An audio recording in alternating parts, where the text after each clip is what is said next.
Hey, how's it going? Reece here. Today in this video, we're going to be opening up the SMMA Outreach Clinic series with a e-commerce targeted email. So we're going to be writing an email to e-com stores selling email marketing. You can use this for everything. The idea of these clinic sessions is that I come on and get people to submit outreach scripts to me. I'm going to go ahead, change things if necessary, give some general feedback. The idea is that you at home get to listen, follow along, see the way that I'm going about how I'm composing outreach in the first place, take some lessons for yourself, and ultimately help the people that submit the outreach. So let's go ahead and get into it. Just really quick introduction if you don't know who I am.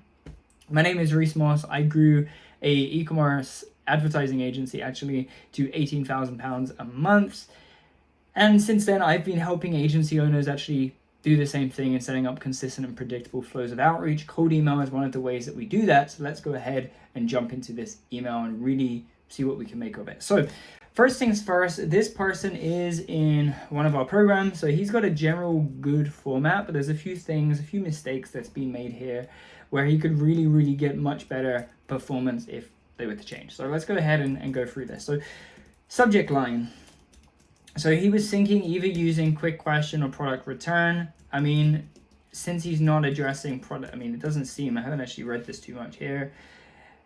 Since he's not mentioning anything about product return, we're not going to use that. That's very, what's the word? It's sneaky, but not in a good way. Part of cold email, I don't know if this is actually like a legal law, but one of the things in email is that your subject line must be related to the email itself. So in this scenario, use quick question is what we're going to use. Quick question still works to this day. I will say that with e-com, it could be better. E-com is, you got to understand that e-com, the number one place that people try to reach e-com stores is through cold email. So if you're doing cold email to e-com, you have to differentiate the way that you're doing it. You have to stand out better. Using quick question can work really well with a bunch of niches, but when it comes to e-com, as I said, you got to change it up. So I'm going to go ahead and say, he can use quick question for now, but if he can make this even better, that would be even better. So another alternative, you can just do video for first name. And the reason for that is I just saw on the call to action that he is offering a case study. So he's offering some type of video or some type of case study breakdown anyway. So that is the subject line that I would use. Video for first name. I have made the V in video lowercase. That's not absolutely necessary, and depending on your niche, you might not want to do that, but people in the e-com space, they're generally more creative. They're generally okay with you being a little bit more casual and cool. And so, keeping the V as uncapitalized is totally cool, and lowercase is what I mean by that. So video for first name, totally good. Quick question is like a backup, although I wouldn't do any split testing on the subject line for now, but I would go for video for first name. Now, what did he say? So he said, this time I wanted to go without personalization since we're creating a case study, so I want to see how I'll perform with that. Look, I'm all about doing A/B testing. A/B testing is cool, but the one thing that I wouldn't be really doing at this stage is skipping on the personalization. Again, coming back to the niche aspect is that e-com is targeted every day. You got to stand out. You can't be like everybody else with these emails. So I would highly encourage doing some form of personalization here. So I am going to still keep that in. But if it was Milan that sent this email in, if he decides to go ahead and not do personalization, that's up to him to test. However, test it. I can't tell you what's going to work and what's not, but I can tell you for sure that it's not something that I would do at this stage. If you want to test it later, fine, but not now. I would definitely have some form of personalization. Now, just for anybody that's watching this is unfamiliar, the type of personalization that you would want to do here is a custom compliment, something about the person that you're targeting. So, hey name, I saw that you've been running the brand for 15 years. It's cool to see how much you've scaled it and that you were recently featured in X magazine. Something along those lines would be a custom compliment to the person that is receiving the email, not just to the business itself, because this is person to person. You're emailing an individual, not just a business, right? So, hey name, personalization, I highly encourage that. Milan, if you're watching this and you don't want to do personalization, fine, I understand that you want to test it without, and you will be able to do more scale without. However, I would encourage you to keep it in. So hey name, personalization. I understand that you receive numerous emails like this, but I wanted to share something with you. I'm gonna block that out for a second. Recently, we helped one e-commerce brand just like yours add 100K additional revenue in 40 days without increasing their ad spend. I'm just changing up the gaps here. There was like some strangely put gaps, like there was a double gap somewhere. I think that may have just been a formatting mistake. But at 100K additional revenue within 40 days without increasing their ad spend using our email wizardry approach. Okay, so first things first, what do I like about this? I mean, recently we helped an e-com brand. So he's going ahead and talking about some type of case study that he's got. So that's good. E-commerce brand, if you can swap that out and segment your list, this would be even better. So if the case study that you have was fashion, mention fashion. Okay, if the person that you're emailing is fashion. So what you want to do with the case study, the more specific you can make the case study to the person you're emailing, the better it's going to perform and the better it's going to be, the more it's going to connect to the individual. So recently, if you're emailing fashion, mention fashion. If you're emailing fashion and the case study was fashion, then mention fashion. If not, and you've got to keep it broad, then fine, e-commerce is totally cool. So recently we helped one e-commerce brand like yours.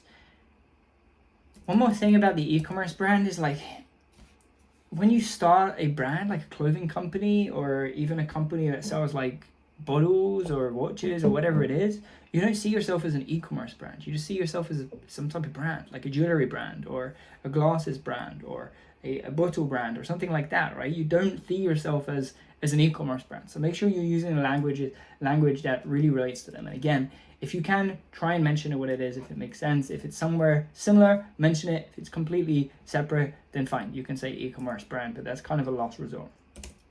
So recently we helped an e-commerce, by the way, just to kind of tell you what that would look like. In the list of leads that you have, just have one column. So the data that you're going to upload to Instantly or whatever platform you're using, have one column where you say what it is, whether it's e-com, fashion or whatever, and you can just use this as a variable. So it will just automatically upload. That's how that would work. Okay. So recently we helped one e-commerce brand just like yours add 100K additional revenue. Add the currency sign so we know what it is. Additional revenue within 40 days without increasing their ad spend using our email wizardry approach. Honestly, a pretty good angle, pretty good offer that's being made here. As I said before, Milan's in one of the programs, so he's got a general understanding of how this goes already. The reason that I took out this first line, I understand that you receive numerous emails like this every day, blah, blah, blah, is because if you've got the personalization, it's not necessary. And most importantly, I would say, you know, people see like an email preview. If they see email preview saying, hey name, I understand you receive numerous emails like this every day, you might as well have just used a salesy subject line because they're going to see them side by side anyway. You know, people see the subject line and then they see the preview text. In this scenario, what they're going to see is, hey name, I understand you receive numerous emails every day like this. They're going to know straight away it's a sales email. They're going to know that there's really no point actually opening it, which is another reason we use personalization. But let's say, look, he's not going to use personalization. So hey name, personalization would be the best thing, you know, personalized line.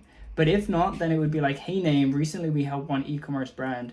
And then you still want something to bridge that out. Now I'm going to leave it like this with the personalization because that would be the best approach to take. But understand Milan, especially if you're watching this, it's going to like essentially look like this. Whereas like, hey name, recently we helped one e-commerce brand if you don't add something there. So it is good to have something there, but you got to make it something that's going to pique their interest either way. Even if the personalization is segmentation, meaning that you go ahead when you're creating a list there, like your data, like your lead list, if you segment it into people that have like a TikTok pixel or something, then you could just say like, hey name, I came across your brand when I was on TikTok the other day, or my girlfriend sent me your video from TikTok for a Christmas gift, and blah blah blah, right? So it's gives you a reason to reach out, and they're going to see that in the preview text, which is going to be even better. So that is something that I would do if you're not going to do personalization. If you're not going to do personalization, then have some type of line like that, which is still going to get them to open the email. You know, because if you just see something salesy, you're not going to open it, or they're not going to open it. So introduction's fine. Angle, the way that you're presenting your offer, fine. We've prepared a case study showcasing that. Would you like me to send it over? The issue with this call to action is there's not really anything that's in their benefit.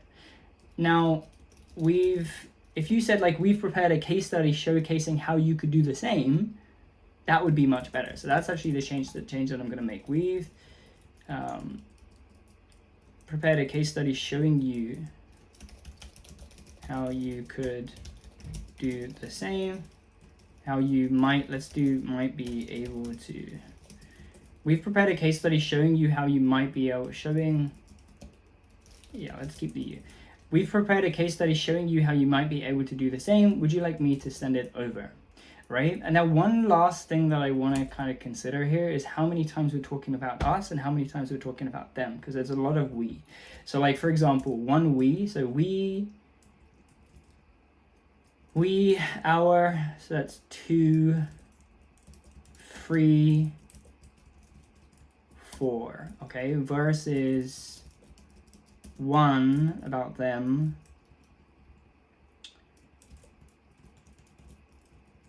1, 2, 3. Okay, so we're talking about us more than we're talking about them, which is naturally not going to perform as good as if we were just talking about them. So if we can try and, we ideally want to talk about them more, but if we can at least balance it out a little bit, that could perform even better. So what would this look like here? So we've prepared a case study showing you how you might be able to do the same. Like literally, we could just make it, would you like me to send it over for you to implement? Over for you to implement. Something like that would perform better.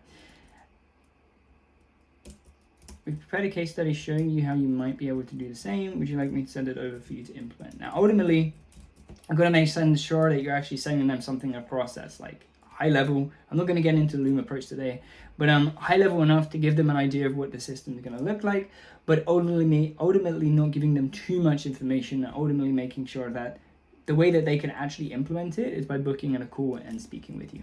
Okay, so if that makes sense, that's what I would do with the first email. One other change that I might do is I would definitely split test this, is I wouldn't necessarily go always in this direction of call to action. It's totally fine for this email, but maybe what you want to split test is not mentioning a case study, because it can sound very educational, as opposed to sometimes you just want to say, if you're if you'd like to see if and how we might be able to help you achieve this result, let me know. I can send you over a video showing you how. Or I've prepared a custom video. This is even better. I've prepared a custom video. Showing you how you might be able to do the same. Would you like me to send it over for you to implement? That's even better. Let's stick with that. Even better. Cool. Got a call in 5 minutes, so let's see if we can get through this, but still make sure it's complete.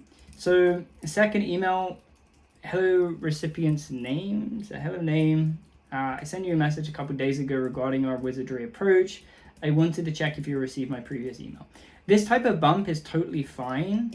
There is one thing that I'm going to change, which I'm going to briefly mention the offer again. Instantly put out a report recently that said that people generally respond to the first 2 emails. You want to make the first 2 emails like the best that they could possibly be. So what I'm going to do with that, instead of this bump, I'm going to change it a little bit. I sent you a message a couple days ago regarding how we helped a brand generate 100K within 40 days using our wizardry approach. Wanted to see if you see, that's fine. I wanted to check back if you received my previous email, but what I'm thinking to do instead is have let me know, or do you want me to pop over a custom video for you showing how, like that. Okay, best Milan. That's much better as a bump. Third email, hey first name, I wanted to briefly share our success in helping clients achieve a 40% increase in just 40 days. So understand that now you were talking about 100K increase, now it's going for a percentage-based increase. That's okay, just make sure it's congruent ideally. So they used to struggle with load conversion, but after implementing our wizardry approach, they experienced a 40% there should be increase in additional revenue in a short period of time. So let's do this. Let's say just 40 days. And then we're going to change this instead. Cool. So hey name something. They used to struggle with our low conversion, but after implementing our wizardry approach, they experienced 40% increase in additional revenue in just 40 days. Would you like to learn how we could apply the same strategy for company name? So instead of this, I wanted to share a success in helping clients achieve blah, blah, blah. What I'm going to do is say, hey name, realize I didn't give you too much context. I didn't give you too much context before, ... This particular client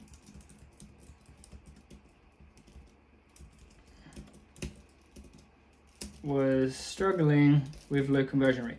So now what this is doing is it's like putting out a flag saying, hey, if you've got this problem, we can help you solve this, right? Now, ultimately, you want to make sure, like ultimately here, like low conversion, this is kind of the person that they want to be targeting. But you want to make sure that this is like one of the key problems that people are going to be facing. In this scenario, you're probably right in that. So, hey name, realize I didn't give you too much context before. This particular client was struggling with low conversion, but after implementing our wizardry approach, they experienced a 40% increase in additional revenue in just 40 days. Would you like to learn how we could apply the same strategy for company name? And the last change that I'm going to make here is this call to action. They're like very sure and very certain. That's okay, but the problem with it is we don't even know if they've got the problem we can solve yet. So we don't know for sure that we could apply the same strategy for them.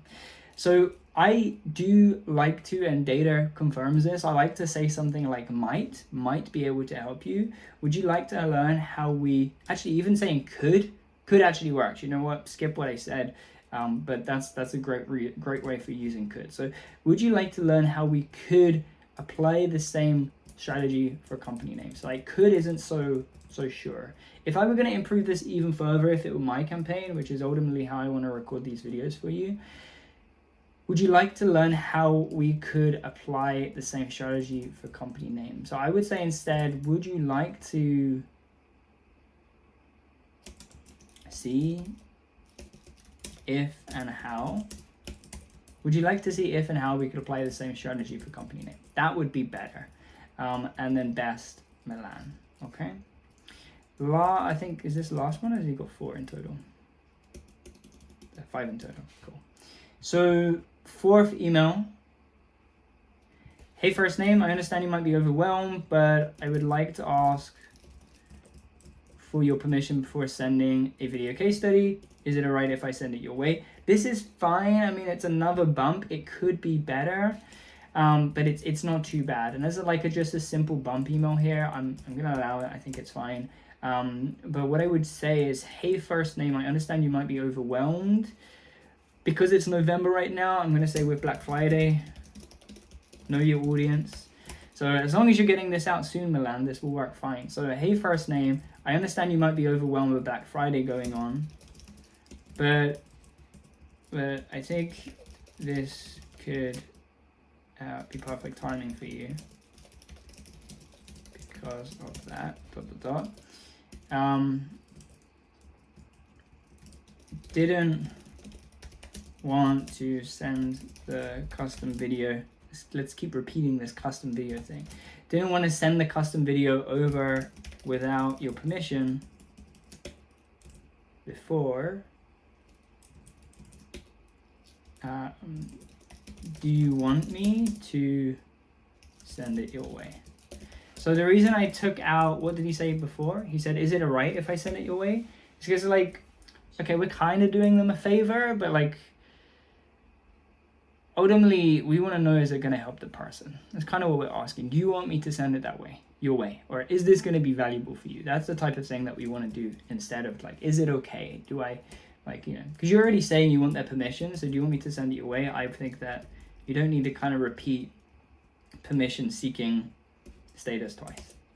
Maybe that's just me. 5th email. Hey, first name, I understand you might be swamped, so don't repeat this because you've already kind of repeated it before. So I'll check back in a few weeks about the possibility of assisting you in achieving a 40% increase by not letting Facebook burn your money using our wizardry approach. I actually think that's like pretty well written. I don't think that's so bad. I understand you might be swamped, so I'll check in a few weeks about the possibility of assisting you in achieving 40% increase by not letting Facebook burn your money, utilizing a wizardry approach. Take care, Milan. I actually think that's okay, like as a breakup email. I don't think it's so bad. There is something that's missing. So let's do this. Let's say, hey, first name. Emailed you a couple of times, but figure you must be super busy right now. So it's kind of the same, but it's just like, it's a little bit more like, hey, I did email you a couple times, figured you might be super busy right now, so I'll check back in a few weeks about the possibility. Let's do this right now.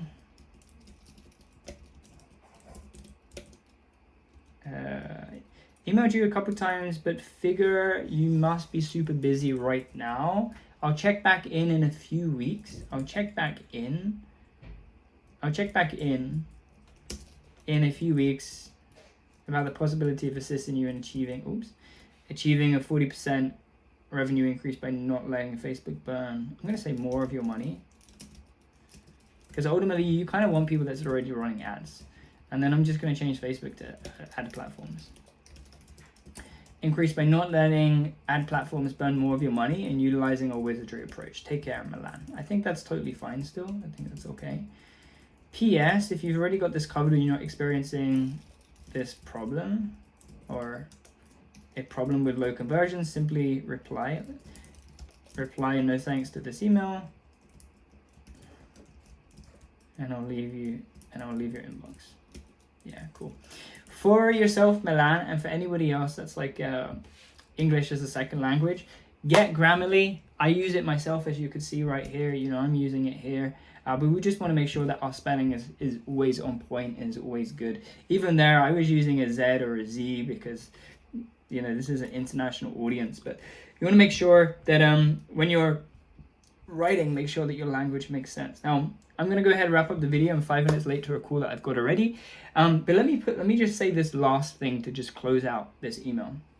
If we were to go ahead here and just kind of, you know, launch this right away, then it's never going to be quite as good as it could be. So what I always do when I write an email is I will just let it sit, let it marinate. I'm going to go to sleep. I'm going to wake up tomorrow, check this over again and see if there's anything that I can improve. Because these are the changes what I've made right now. I'm very confident that these changes are going to drastically improve the performance of the campaign.